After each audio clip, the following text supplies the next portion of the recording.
Is easy credit doing serious harm to our country? Is $800 billion in credit card debt more than we can bear? Foreclosures have spiked in recent months, which means people are losing their homes. What if borrowing at lower interest rates from credit unions or family members could actually reduce the cost of credit in your life? What if we embark on an aggressive education program to teach people how to manage their finances and avoid getting into debt traps? You're about to hear the stories of people who've lost cars and homes because of what they believe are abusive lending practices. You're watching The Connection Independent Television, a show that looks for positive solutions to tough problems. The problem of personal debt in America is one of the toughest. Go to our website, theconnectionshow.org, and let us know what you think. I'm Pat Jobe. Thank you for making The Connection.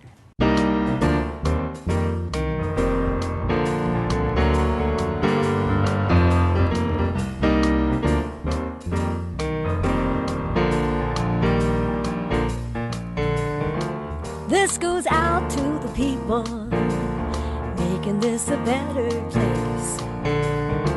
Here's a shout to the people, showing us a better way. The stories are inspiring, they show us what we can do. When folks get involved and problems get solved, they're making the connection.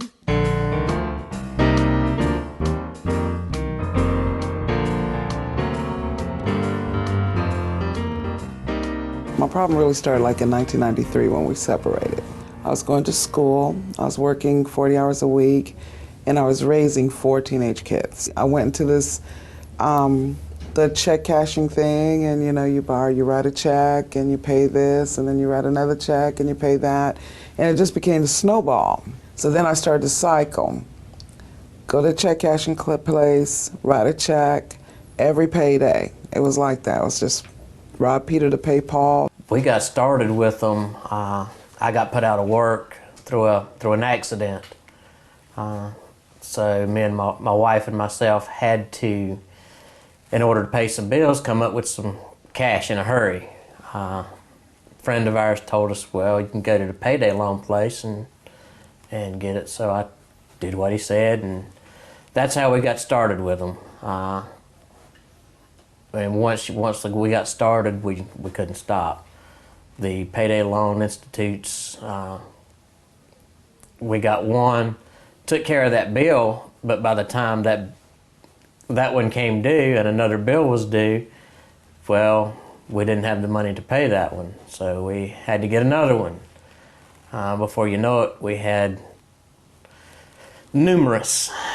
How many did you have at the max? At one point, between my wife and myself, 11, and then got them down to 8. And they stayed at 8 for a long time. We finally got them down just this past few months. We still have 6 out. Payday loans, how long ago did that start? Oh God, probably at least 5-6 months ago. Uh-huh. So you can imagine the interest rate on them. And they're at $300 a pop. So imagine that for 6 months, $45, $45, $45 every time. I've probably paid those things off. I don't even want to think about it. Like it hurts to just like really sit down and add it up. I was kind of short 1 week, and my payday to pay my bills and everything. At the time I was a divorced father, paying child support and everything, trying to keep an apartment and normal utility bills and everything else. And they made it sound so easy, just like, let us give you advance on your next payday. 70% of Americans who are working and working families are living paycheck to paycheck. So what is that telling us? That's telling us, one, that people aren't saving like they're supposed to for the life's events that happen. The first time I took out a payday loan, it was nice because, like they said, there's no credit checks, no nothing. All you do is write me out a check for $345 because you got to pay $15 for every 100, so it's an extra $45 interest for just a 2-week loan of $300, which, if you're desperate for money, that doesn't seem like a lot. Like, it's only 45 bucks, what's that? But then when come your next payday, you have to make up that $300 plus that $45, and in order to make it up, you end up having to take out another payday loan for the same amount.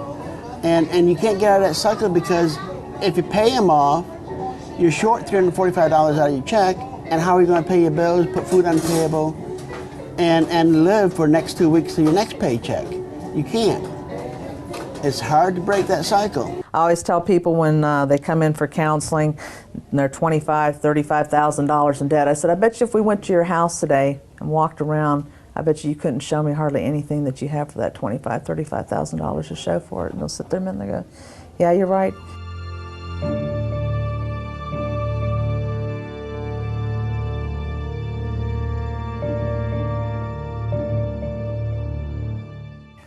Financially, over the course of 2.5 years, just in interest alone, has cost us $22,000.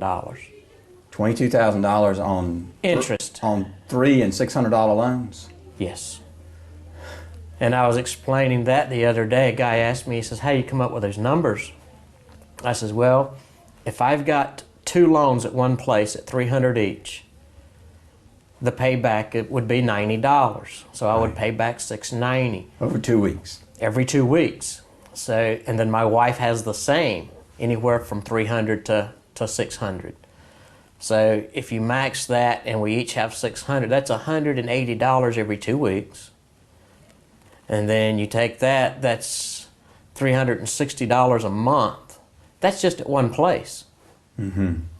Now figure in at least 4 places. Lots of money. You have any Lots. idea how much? Oh my God. I just bought a house, once again, through Consumer Credit Counseling, their homeowners thing. And technically, I should have had a house a few years ago. All the money that I wasted doing the debt borrowing and title loan stuff with the cars, I should have had a house already.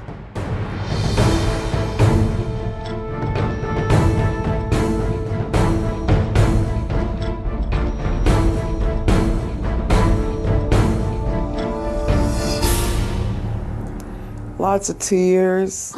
My soul. I feel like I sold my soul to the devil, literally. I mean, and the people that work there, you know, I don't know if they even realize, you know, what it does to people. I mean, they're just trying to survive and they have jobs too, but ultimately the people who own them, I mean, I just think they should even be outlawed. They shouldn't even have something like that where people could go and use that as a resource, because it's truly not a resource. I didn't know who was going to have the heart attack first, whether it be my wife or myself. Just worrying about it week after week after week, how we're going to do this, how we're going to juggle this bill, how are we going to pay that. I was emotionally drained. I cried a lot. I ate. I gained weight.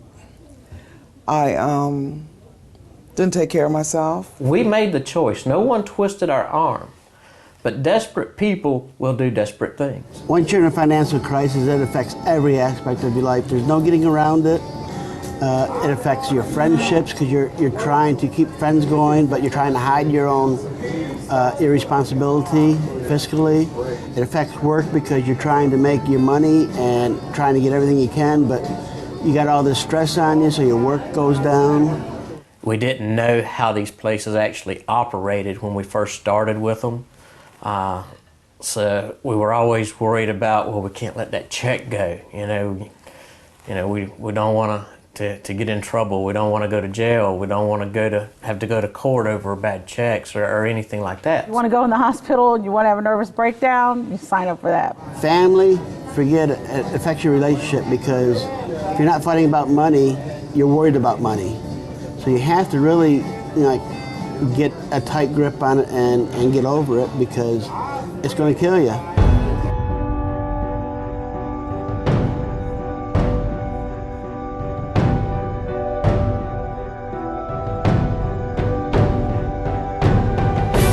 And these folks understand the choices that are available to them. They're smart enough and savvy enough from a financial perspective to know the cost of the alternatives that they have when they find themselves with this short-term financial crisis. We lost our house.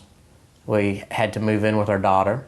We lost one of our vehicles and then recently just lost another one. So, when they look at the cost of the alternatives, they're looking at $15 for the cost of a $100 payday advance.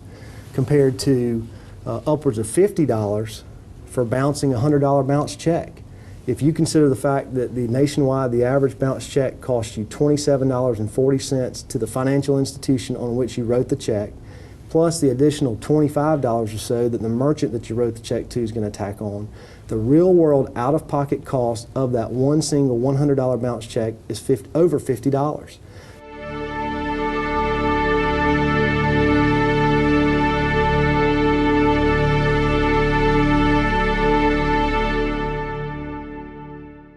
But we do hear from people who say they have renewed these loans over and over again. Well, a rollover transaction in South Carolina is not legal. Customers cannot come in, pay down the fee, and leave the outstanding balance unpaid.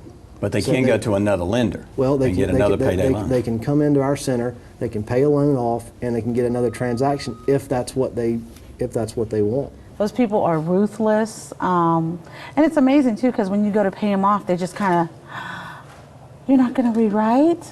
I mean, they're just like, they're in shock. It becomes an addictive behavior because you know that's easy money. You know that you just got to write that check and you're going to get that $300.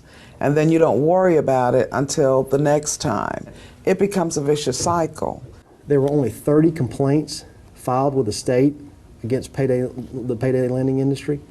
I mean, that is clearly representative of the fact that consumers are satisfied with this product, they understand this product, and they like this product. I felt like I was in this hole, and the more I dug out through the dirt, it kept piling back on me. Every time I think I got out of a little bit higher, I kept sinking back down like 2 or 3 times. But after you get in that cycle, it makes you feel like you're being used and everything. It makes you feel like nothing. Once they got you in their hands, you're not going to get loose. This issue came to light in my mind when a constituent of mine who owns a hotel in Myrtle Beach walked by his front desk, and his front desk clerk had her head in her hands, literally sobbing at the desk. Of course, he was concerned, invited her to come to his office and share with him her problems. She reached into her purse and pulled out the documentation she had received from a payday loan she had made. That payday loan showed that the average percentage rate was almost 400%. We think that 390% APR is an inappropriate value indicator for our product. Okay. The APR is really designed for a longer-term credit product, such as a home mortgage or a car payment that you're going to carry over a longer period of time. If you want to equate the 390% APR to our product, you would have to take out the same $100 loan or same loan and take the same loan out 26 times a year. That's how you get to the 390% interest. She had borrowed $400, and she went on to tell us that after she made this loan, she was unable to pay it back on her income, that she did just as I described. She was instructed to go to another payday lender to pay off the first payday lender. She was about 7 loans deep in this process. We're a business, so we're in business to make money. But if you look at the profit margins of our company, our profit margin in 2006 was something like 13%. My bill in essence is tailored after the North Carolina bill, cap it at 36%. Now there has been testimony in subcommittee before the LCI committee and the payday loan lenders have come in and said that we can't operate at 36%. Said that we will only make pennies on the dollar. We don't believe that's true. We believe they can't operate off of 36%, and that's the goal of this bill, to cap it at 36%. We still don't cover our costs, and therefore we wouldn't be able to open our doors, and it would cause us to have to close our stores in the state of South Carolina. There are no banks in South Carolina loaning at 36%. There are no credit unions loaning at 36%. And we've had credit unions testify regarding this bill that they will make small loans like payday loans, but they don't require a post-dated check. Well, first of all, I think the credit union products are great, and if consumers have access to credit union products, and it makes the best sense for them, that's fine. We have no problem with that. But I don't know that credit unions are making money at 18%. Heritage Trust has a program they call their micro loan program. The loan can be up to $500. There is absolutely no credit criteria for the loan itself. You just need to have a valid reason, a real emergency, sickness, car insurance that came due, anything unexpected, the need for groceries to pay a light bill or that type of thing. The loan is granted. They do ask that you have an account with the credit union and that you do have direct deposit. You have up to 6 months to repay the loan. The loan is a straight loan made at 1.5% a month on the unpaid balance, which is 18% annually. There are no add-ons to the loan, no credit life, no credit disability insurance, just a straight loan. As I said, you have 6 months to pay it off. You must pay it off before you are eligible for another loan, so there's no flipping that goes on. And the loan is really designed to sort of break that cycle of folks that have fallen into a kind of a trap, if you will, with payday lenders. The neat thing about the microloan at Heritage Trust, the program is right at a year old, and to date they have 0 delinquency and 0 losses. I am Rosalind Glenn, CEO of the Brookland Federal Credit Union. Our credit union in particular, we will do the smaller loans for $300. We will offer the credit counseling to kind of help the members not to have to frequent those places as it stands. And credit unions in general, I mean, that's what we were designed for. That's what we do, is help people. And so we try to look at the total financial picture of people and then try to offer suggestions, counseling, whatever we can to help them not to have to frequent the places that cost them in the end.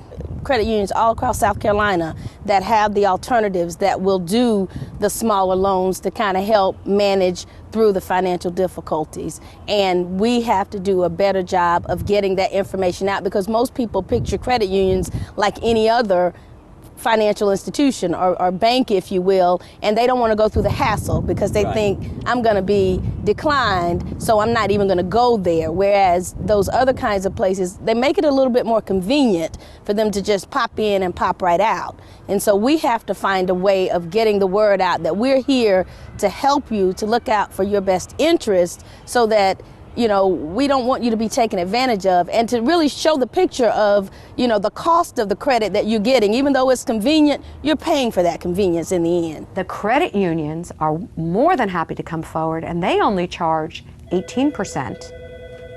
And they make $100, $200, and $300 loans. Now, last night we had a meeting up in Spartanburg, and everybody from the industry went, "Well, you do credit checks."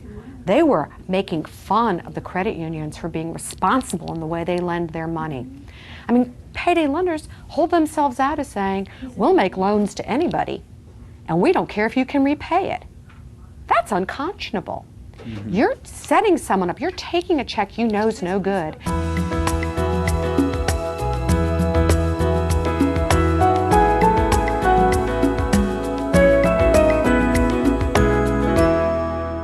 Well, it always seemed to me funny that we educate students for 12 to 16 years so that they can become knowledgeable and go out and get a job whereby they could earn a good living, but we don't do anything while they're in school to teach them about how to handle the money they'll make. I did introduce some legislation several years back, and it did pass and become law, and it requires high school students to take at least a 2-week course in personal finance as part of the economics curriculum, which is required of every student to graduate. So each student in public school in South Carolina now does go through this course, which just gives them a basic underpinning of financial knowledge regarding insurance, loans, credit cards. If we can teach people the dangers of triple-digit interest rates while they're still in school, they're going to be less susceptible to going out and getting these loans. Personal finance really is 80% behavior and 20% knowledge. What we're doing in this class is actually we're teaching people the knowledge. We're giving them the head knowledge, and that's the 20% aspect of it. But at the same time, the other 80%, the behavior, that's what we really work on during the course of the 13 weeks. Over the course of the 5 courses, well, actually 4 classes we're doing, we're in the middle of our 5th one right now. The 4 classes have come, and all combined together, they had $997,000 worth of debt, excluding their mortgage. Okay? Wow. This is just personal debt other than the mortgage. During the course of the 13 weeks that we have these classes, all 4 classes that have been completed have paid off $476,000, nearly 50%. I'd always thought that I budgeted my money well, but I realized that, once I actually sat down and wrote out a budget beforehand, I realized how much money I just wasted throughout the course of a month. At that time, we were a little over $51,000 in debt between the 2 of us. I was kind of at the point in my life where I kind of felt like I would always be in debt. And it's a long process. It's not overnight. It's not a quick fix. We actually just finished the budget for February to see where we're at. We're now at $21,000, so we've knocked out 30 grand in a year. Most of all that was just paying stuff off. I sold my car. I had a real nice 02 Honda Accord. Now driving a 92 Honda Accord. 91. 91. Paid $150 for it. Do you get kidded about driving a 16-year-old car? Absolutely. Yeah. And I just laugh. Dave's motto is kind of live like no one else, so later you can live like no one else. And it's hard from family members and friends, kind of, what are you guys doing? Oh, I just bought this, you guys should get this, you should do this, you don't come out. That is tough. And when you start seeing somebody learning and then they actually putting it into action, then all of a sudden you see some real confidence coming back in their lives, and they've realized that, hey, we can do this.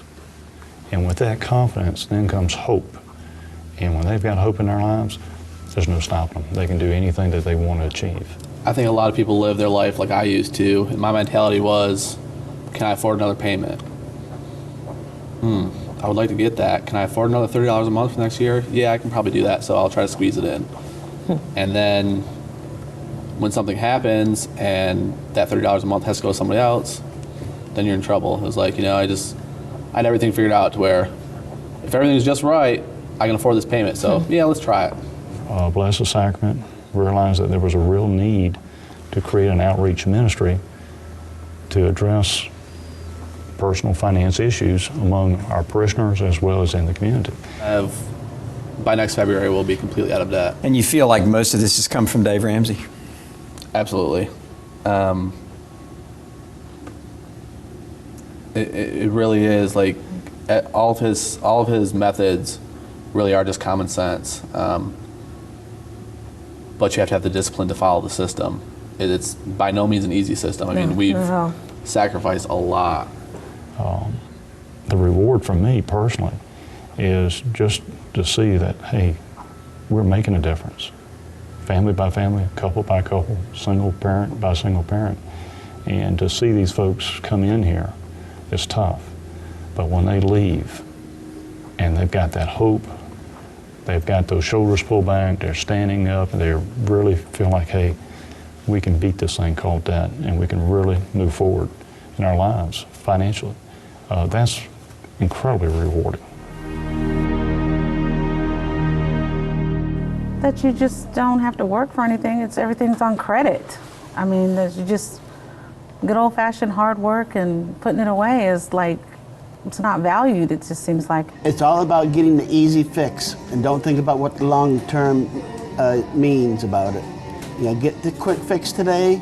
Tomorrow ain't here, so just do it today, and we'll worry tomorrow. That you need to have it. You gotta have it. That's just the norm. That's just that it's okay. Everybody trying to justify, I get cash back and rewards points and things like that. It just feels like that's the norm, and nobody stops and thinks, if I just get it with cash. Because our whole society has been built on the premise that you got to have things now, you don't wait, you don't save.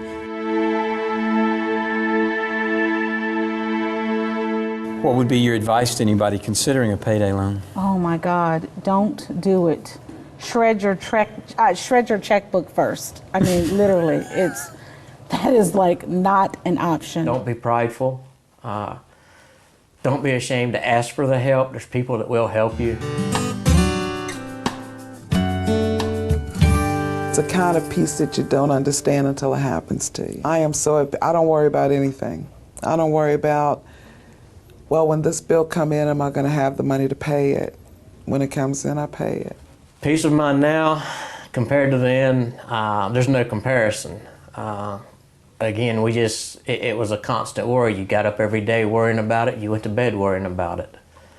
Now we just get up and have a great day all the way around. 300, 400% better. You can sleep better. Like I say, you can answer the phone without having to lie and say, I'm not home or he's not here. And I used to do that. We received a note from a man who could not bear the shame of being interviewed on camera. He was one of many who simply would not come forward because of embarrassment. This empty chair is beside me to symbolize his absence from our show. He writes these words, "It's a big problem, I know. I actually got into this hellish cycle last year and it took me 9 months to get out of it. That means I paid hundreds of dollars during the year just in interest fees to the cash advance people. The only way to pay off the massive interest the debt racks up is to take out another loan, and it just snowballs. First they start out small, then it gets bigger and bigger until in the end you're flattened. I got to the point that I had no money left in my account on payday. As soon as my paycheck came in, the cash advance people took the money out, so I had nothing. That meant the only way to get the money to live was to go back and borrow more. I'm very sorry, but this is a very embarrassing thing that I would never admit to in public. It's shameful, and I think I would suffer greatly if I told this story on the air. I suspect others feel like me. There is a powerful stigma against people who do not make enough money and get into these fixes. The shame is actually a part of the cycle that these lenders feed off. I only tell you this story so that you realize that it is not only poor people who suffer from this. Clearly, this is a national problem. Hundreds of thousands of bankruptcies per year cost the average American $400 in expenses that get passed directly to the consumer. Go to our website, theconnectionshow.org, where you'll find links to websites for consumer credit counseling and Dave Ramsey's Financial Peace University. Help is also available from Debtors Anonymous and Spenders Anonymous, 12-step programs which are also on our website. And don't imagine for a second that only poor people have these kinds of problems. Easy credit has created crisis in the lives of Americans at every level of income. But there are choices and help is available. Speaking of help, The Connection is a nonprofit organization and the cost of producing these shows so far has been borne by generous donors. Have you managed your money well enough to be able to help us by becoming a member now? Go to our website to find out how and sign up for our bi-weekly email about upcoming shows. If you're in Charleston, join us every other Tuesday night at 7 p.m. at Kudu Coffee on Vanderhorst Street. This gathering is the kind of community organizing that we believe is going to change America. People come together, make music, talk about the issues, and connect to create a better world. Information about that gathering is also available on our website. I'm Pat Jobe. Thank you for making The Connection.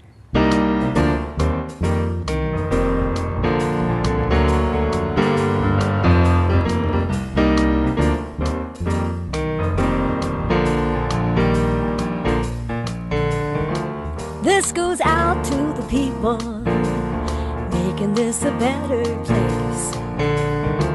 Here's a shout to the people, showing us a better way. The stories are inspiring, they show us what we can do.